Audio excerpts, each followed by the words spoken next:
When you're building a sentence in English, the flow often stalls at a specific point, determining if the next action requires the word to. The system relies on a foundational set of verbs that follow a strict sequence. Without the infinitive, these sentences lose their grammatical cohesion. This table in Section A identifies the core group.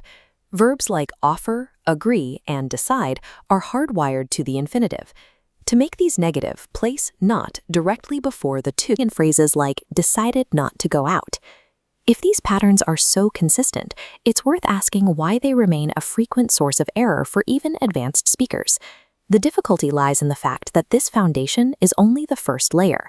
Fluency requires identifying when these rules are superseded by different structural categories. The primary challenge is a separate category of verbs that reject the word to entirely. These verbs require the following action to take an ing ending. Contrast the two structures. While decide needs the infinitive, a verb like enjoy follows a different logic. You would say, I enjoy reading, as the alternative construction violates the expected rhythm of the language. Beyond these two categories, some verbs possess their own unique internal logic, shifting between rules based on the context of the sentence. In Section B, dare demonstrates flexibility. I didn't dare to tell him and I didn't dare tell him are both valid. But this disappears with daren't. Adding to is incorrect, dictating a direct connection. I daren't tell him. Developing proficiency means moving past a single universal law and learning to categorize verbs into these specific functional groups.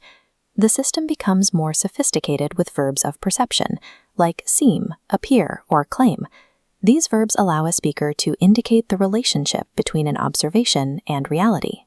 Using a continuous infinitive, to be doing, indicates the perceived action happens at the same time as the observation. To shift that action into the past while keeping the observation present, we use the perfect infinitive, to have done. We see this timeline shift in exercise 54.4. Converting I've lost my keys into I seem to have lost my keys changes the sentence from a simple statement of fact into a nuanced observation of a past event. These advanced structures allow for precise control over timing and perspective, enabling the speaker to convey complex relationships between events without changing the main verb. One final structural pattern is used for daily coordination, such as giving directions or explaining how a process works. Section D shows question words like what, how, and where trigger the infinitive after verbs like ask or know. These combinations create standard phrases for navigation, combining into a single unit, such as asked how to get or decided where to go.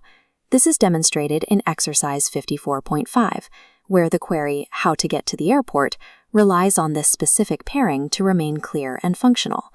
Internalizing these categories changes the process of speaking from a series of individual choices into a predictable, integrated system. Once these underlying mechanics become completely automatic, the speaker can seamlessly navigate intricate social and professional interactions with total clarity. The logic of the infinitive provides the necessary control for intentional, specific communication.